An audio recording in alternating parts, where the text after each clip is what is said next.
ഇപ്പൊ നിങ്ങളായാലും ഇപ്പൊ ഹയർ ചെയ്യുമ്പോൾ റെസ്യൂമേഴ്സ് ആയിരിക്കില്ലല്ലോ നോക്കുക, നിങ്ങൾ ഗിറ്റ്ഹബ് പ്രൊഫൈൽസ് അതൊന്നും ഷെയർ ചെയ്യാം. നിങ്ങളുടെ ഹയറിംഗ് പ്രോസസ് ഒന്നും ഷെയർ ചെയ്യാൻ പറ്റുമോ? ഓക്കെ, നമ്മള് ഡെവലപ്പേഴ്സിനെ ഹയർ ചെയ്യുന്നത് ഡെഫിനറ്റ്ലി റെസ്യൂമെ നോക്കാറില്ല, അതേപോലെ ഡിഗ്രീസ് നോക്കാറില്ല, ബിടെക്കും അങ്ങനത്തെ കാര്യങ്ങളൊന്നും അല്ല.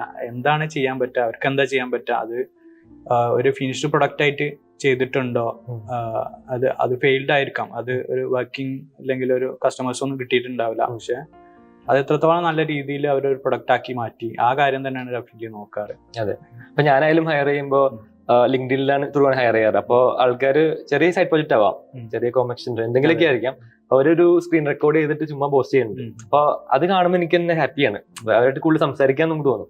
ബാക്കിയുള്ളവരാണെങ്കിൽ ജസ്റ്റ് റെസ്യൂമെ ആയി ഫോർവേഡ് ചെയ്ത് തരും, വേറെ എക്സ്ട്രാ ഒന്നും ഇല്ല, സർട്ടിഫിക്കറ്റ് ഒന്നും കാര്യമില്ല. ആക്ച്വൽ ഇങ്ങനെ എന്താ പറയാ, സ്ക്രീൻ റെക്കോർഡ് ചെയ്ത് ഇടുമ്പോൾ നമുക്ക് okay, we should talk to this guy, like even if we hire them or not, let's talk with them. അപ്പൊ ആ ഒരു സംഭവമാണ് എനിക്കും വർക്ക്ഔട്ട് ചെയ്തിട്ടുള്ളത്.